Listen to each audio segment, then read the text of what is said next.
Per 10 metų to nebuvo, kad niekas neužaugtų. Viskas užauga. Pavyzdžiui, derlingumai pas mus nekryta, kai pradėjom tiesioginį sėjų, net šiek tiek pakyla, nes mes prieš tai jau dirbam su skutykais neberiam. Plūgas tai yra atgyvena. Plūgų sukūrė ir plūgas pasena ant rytojaus. Jis yra atgyvena. Plūgas tai yra niekas.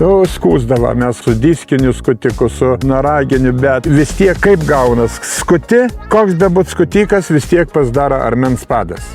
Armens padas pasidaro, tas armens padas kaip pasidaro. Čia yra kaip ir savęs apgavimas, čia paviršių žemį tu išpureni, bet kur eina, sakykime, strėlinis skutikas ar ką, jisai tų žemį užbraukia, kaip sakykime, kai sienas glaista. Niekas ten nebepraeina, nieka ir tada sako, nu va, mūsų kombainai skęsta mums blogai. Čia vien tik tai nuo to požiūrė, kad ariam, dirbam ir dar sako, nu iki 30 cm reikia ir skutiku žemę purėti. Ir tada prasideda problema.